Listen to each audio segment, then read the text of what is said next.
Ya gini loh, yang saya ngerikannya jadi kalau setiap ada kebuntuan, nah pas ada penjebolan, itu aja.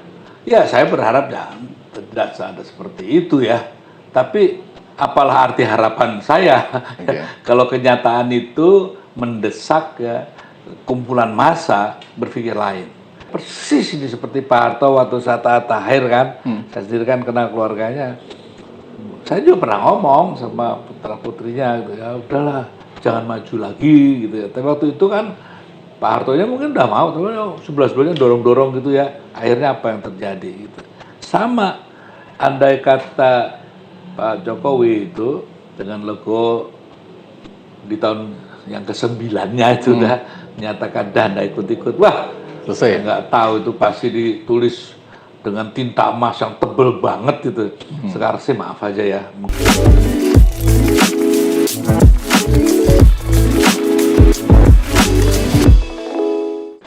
Mas Eros, MK sudah menjatuhkan putusannya. Secara legal prosedur kan sudah selesai nih. Tapi urusan politik apa udah selesai? Udah beres semua. Kalau legal formalnya ya apa ya, kan diminta kita menerima. Ya. Oke, tapi jangan lupa ya, apakah ini sudah selesai? Memang secara hukum, dan hukum itu pun ada per definisi ada dua ya yang sering diucapkan, rule of law Rule of law. dan rule by law. Iya, iya. Nah ini kan penting ya. Nah yang sekarang ini kan rule by law nih ya. Jadi memang kita sebagai warga negara yang baik dipaksa menerima atau harus menerima, ya. Tapi kan kemudian ini didefinisikan sebagai rule by law. Jadi hukum itulah yang ngatur semua. Sebenarnya hukum itu sendiri diatur oleh kekuasaan, ya.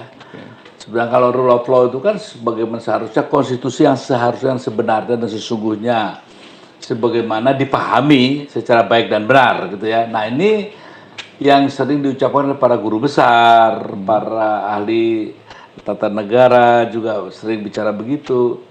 Nah yang menarik begini, kalau hal itu dilontarkan oleh mereka-mereka yang tim pembela 03 atau 01 itu kan ya kurang lucu lah ya, sama aja ya udah kalah ya gitu ya. Iya. Tapi kan ini bukan, ini justru kelompok civil society. Makanya legalitas ini menjadi penting ya. Oke. Artinya gini. Saya kok punya keyakinan ya kalau dilontarkan ke meja gitu ya. Untuk masalah Prabowo mungkin hanya sedikit lah, artinya banyak yang mengatakan sudah bisa menerima karena apa? 3 kali maju. Yeah. Kalau yang politik masa lalunya ditutupi juga sudah gugur karena dia sudah mendapat rinso politik yang paling tinggi pada saat Megawati ya mengajak dia menjadi cawapresnya, ya kan? Itu kan udah satu hal yang luar biasa. Jadi nggak sudah tidak masuk lagi ya dalam ranah yang namanya logika ya. Logika politik pun udah nggak bisa, dari segi hukum juga sulit ya. Tapi kalau Gibran ini kan satu hal yang masih terbuka kemungkinan ya bahwa kemudian lahirlah yang namanya ya rule of dan rule by itu kan. Nah ini kan gara-gara juga itu. Artinya ada semacam pemaksaan. Contohnya nih ya, dari seluruh yang diajukan tuntutan dari 01, 03 digugurkan semua. Yeah. Nah tapi seperti Mas Yon bilang kan, saya bilangnya ada ini satu nih, dissenting opinion. Nah ini kan baru kali ini terjadi. Yeah. Bayangkan memilih kepala pemerintah dan kepala negara loh ya. Yeah. Ada dissenting opinion, ini kan satu hal yang membuka kemungkinan panjang masalah legalitas ya secara Legitimasi, politik, ya kan? Nah ini kan satu hal yang memungkinkan kita berpikir lebih jauh lagi. Sebetulnya apa sih yang ingin kita menangkan? Pertanyaan saya kan selalu gitu, apa sih yang ingin kita menangkan? Apakah hanya meloloskan ini menjadi segalanya, atau justru meloloskan ini kita kehilangan bukan segalanya tapi hal yang sangat mendasar, yakni utuhnya tegaknya konstitusi yang Nah, yang secara legalitas mendapat dukungan 100%, ya. Dan pemahaman tentang konstitusi itu juga disepakati sebagai pemahaman yang benar. Lalu sekarang kan enggak. Seolah-olah memang kekuasaan yang memaksa kehendak. Walaupun kita contohnya ya dari segala paslon-paslon itu kan sudah menerima gitu ya. Tapi jangan lupa loh ya, bahwa mereka kan ngomong gitu mewakili partai, ya, pendukung ya, 01, 03. Koalisinya. Loh, kalau rakyat kan tidak harus serta-merta ya berseia sekata dengan mereka yang menyatakan itu sebagai paslon. Nah, ini juga harus dihitungkan saat seperti itu. Ya. Jadi ini bukan soal legalitas lagi, Mas, tapi soal legitimasi politik, betul ya? Legitimasi, menurut saya legitimasi, maaf ya, legitimasi ini menjadi penting. Kalau legalitas secara prosedural kan sudah selesai. Tapi legitimasi, nah ini udah masalahnya masuk ke masalah ranah politik ya, sosial juga, budaya juga gitu kan. Artinya bayangkan sekian ratus perguruan tinggi dan sekian ratus para profesor, guru besar ya, dan juga kaum intelektual, budayawan, seniman, mereka menyuarakan hal yang sama. Jadi kan memang sedang tidak baik-baik saja ini. Jadi memang keadaan yang menurut saya perlu ditangani secara hati-hati, karena menurut saya memang ada hal-hal yang mungkin mencederai ya, yang namanya para akademisi menganggap bahwa oh ini secara akademis saja tercedera gitu kan. Terus mengenai yang seharusnya ya tercederai juga gitu. Ya, ini yang sangat dipikirkan, yang namanya legitimasi ini menjadi penting gitu. Nah, kira-kira persoalan apa yang akan muncul membesar dari awal soal legitimasi ini, Mas? Karena ada problem legitimasi di Pilpres sekarang ya, ini. mungkin karena celahnya itu cukup menganga bagi Gibran, ya ini pasti akan menjadi satu apa ya, memungkinkan menggelembungnya ya tuntutan-tuntutan massa yang tidak puas. Dan itu mungkin sangat tergantung ya dari penanganan dari para politisi ya, dan juga mereka-mereka yang menganggap ini perlu diselesaikan. Jadi ya kemungkinan mungkin juga kan sudah ada suara-suara, wah ini sudah perlu lagi nih reformasi jilid 2. Nah artinya sudah ada satu reaksi yang memungkinkan menggelembungnya satu apa ketidaksetujuan ya, untuk melegitimasi, ya kan? Jadi ini hal yang legalitasnya itu ya, itu yang menjadi hal yang memang perlu dipertanyakan ya. Jadi legitimasinya menjadi sangat penting karena jadi terbelah kan. Artinya orang kan nanti melihat siapa yang melakukan dissenting, siapa yang pro. Nah kita lihat figur-figurnya, yang itu sih, nah gitu.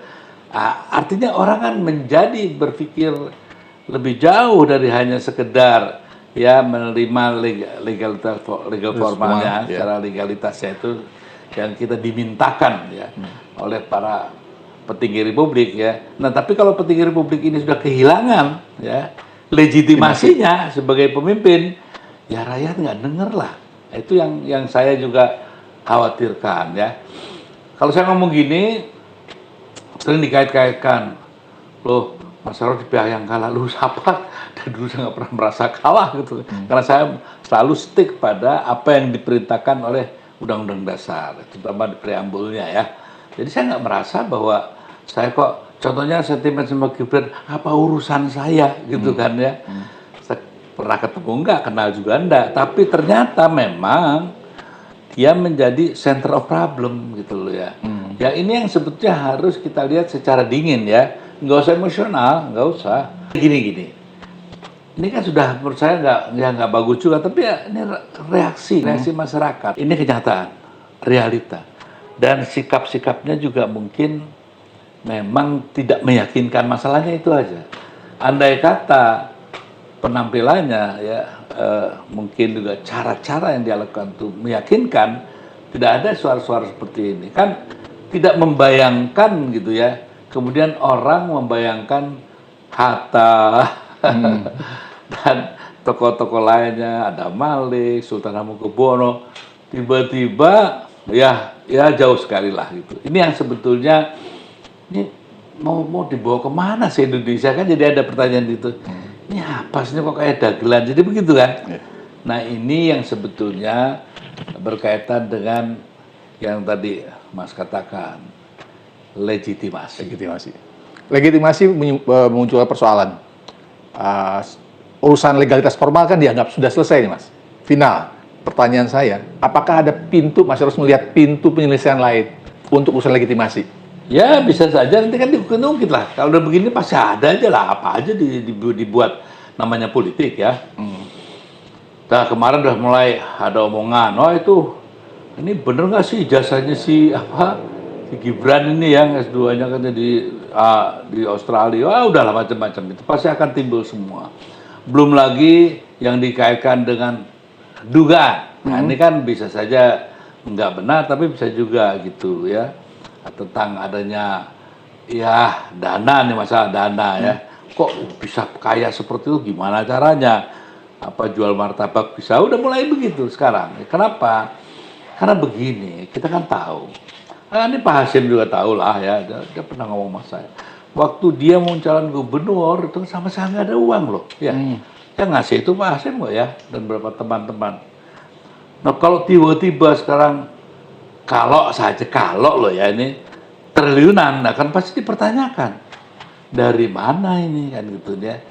Kalau putra-putranya juga ya mempunyai perusahaan yang triliunan konon ya, ini juga nanti akan dipertanyakan pasti. Jadi celah-celah itu selalu akan dicari karena memang tadi legitimasinya tidak bisa memenuhi hal-hal yang diharapkan ya, yang seharusnya dan selayaknya.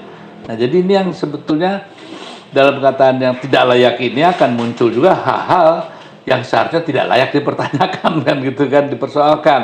Ya kan artinya kan banyak lah para pemimpin kita juga, banyak tuh para petinggi, para jenderal juga yang rumahnya gede-gede gitu. Kak tidak terlalu dipersoalkan. Ya karena sudah menganggap ya sudahlah mereka sudah gitu ya.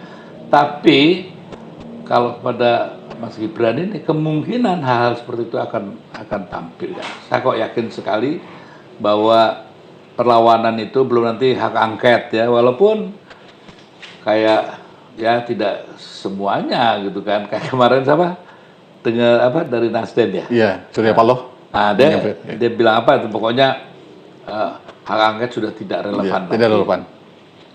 Ya karena yang ngomong Surya Paloh semua orang kan bilang ya nggak apa-apa yang harus ngomong gitu.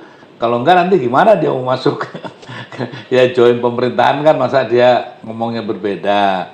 Nah hal seperti itu juga menambah keruh ya. Belum lagi memang bahkan dipertanyakan juga gitu ya. Loh kok yang ngomong ini kalau 01 itu selalu kompak gitu ya. Kalau yang 03 ini kok cuman Pak Mahfud, bayangkan hal gitu aja udah dipertanyakan orang gitu kan. Nah jadi hal-hal yang mungkin tidak perlu dipertanyakan jadi dipertanyakan dan punya dasar. Dasarnya apa? Karena masa sih matanya guru besar, pendengarnya guru besar, catatannya para guru besar, ya dia kan bukan partisan, ya. Dia independen ya. Jadi kan tidak mungkin pakai kacamata yang memang sudah disediakan oleh siapapun yang nyuruh dia pakai gitu kan. Jadi ya ini yang harus dipikirkan, tidak semudah itu. Orang banyak berharap pada ketua MK gitu. Wah, waktu pertama kan meyakinkan. Sekarang kekecewaannya balik 360 derajat. Nah, yang semacam ini kan yang namanya legitimasi menjadi mengemuka gitu. Terakhir nih Mas, keputusan MK secara legal formal dianggap selesai. Tapi itu apakah tidak berarti urusan politik urusan demokrasi tidak ada jalan keluar lagi untuk bisa berkembang? Ya gini loh, yang saya ngerikannya jadi kalau setiap ada kebuntuan, nah pas ada penjebolan, itu aja. Ya saya berharap jangan tidak ada seperti itu ya. Tapi apalah arti harapan saya kalau kenyataan itu mendesak ya kumpulan massa berpikir lain. Sehingga setiap ada kebuntuan, bottleneck itu biasanya ada penjebolan. Sehingga kemungkinan ya untuk hal-hal yang masih bisa terjadi karena masih Oktober. Ya, Oktober. Dalam Oktober tuh dalam peristiwa politik bisa terjadi macam-macam. Kenapa? Karena MK pun legitimasinya sudah turun ya. Sehingga orang bilang cuek aja lah gua, apaan sih? Nggak bisa dipercaya nih, kan jadi bahaya kan. Kita lihat kenyataannya, reaksinya saja ya yang pada ingin merdeka aja itu salah satu ekspresi ya. Ketidakpercayaan, yang ngapain aku ikut RI lagi kalau begini kan begitu ya toh. Di sisi lain rakyat ya kalau gitu ngapain sih ada MK ini malah bikin pusing kan gitu kan. Buat hak angket seharusnya memang hak angket ini menjadi salah satu ya tadi jangan sampai ada bottleneck kebuntuan ya ayo jalankan saja sehingga terbongkar semuanya dan bisa juga secara gamblang nyata. Kalau sudah hak angket dilakukan ya jangan dihalangi loh ya. Kemudian masih begitu juga ya ini saya emang nyari perkara gitu ya. Kalau saya rasa kok para guru besar, para budayawan, para intelektual, kalau sipil bukan nyari perkara ya. Mereka dipaksa untuk memperkarakan hal yang tidak wajar ini gitu, yang tidak layak yang disuguhkan oleh MK kepada Republik ini. Ya kembali lagi ya, memang sejarah perjalanannya udah begini, mungkin saja persis ini seperti Pak Harto waktu saat akhir kan, saya sendiri kan kenal keluarganya. Saya juga pernah ngomong sama putra putrinya gitu ya, udahlah jangan maju lagi gitu ya. Tapi waktu itu kan Pak Hartonya mungkin udah mau, tapi 11-12-nya dorong-dorong gitu ya. Akhirnya apa yang terjadi gitu. Sama andai kata Pak Jokowi itu dengan logo di tahun yang ke-9-nya itu udah menyatakan dana ikut-ikut, wah selesai. Nggak tahu itu pasti ditulis dengan tinta emas yang tebel banget gitu. Sekarang sih maaf aja ya, mungkin hal itu tidak akan terjadi. Bahkan ya mungkin udah banyak yang menyediakan nulisnya pakai arang. Nah, itu yang saya sedih aja, gitu aja. Jadi keputusan MK ini bukan akhir segala-galanya, Mas. Masih ada banyak jalan orang untuk bilang menghidupkan this is the end. This is the beginning gitu loh ya. Beginning untuk memantau terus bagaimana nih yang tadi jebol, ya, menjebol bottleneck ini yang menjadi hal yang nantinya mungkin akan terus berjalan ini. Katakanlah, apalagi kalau Oktober nanti ya betul-betul terjadi gitu, di mana ya rakyat kan mungkin hal-hal dalam hal ini para aktivis itu ya. Kalau rakyat yang sudah terbius ini kan memang bukan bidangnya ya toh. Kan rakyat proporsional aja. Kebutuhan beras ada ya sudah gitu kan.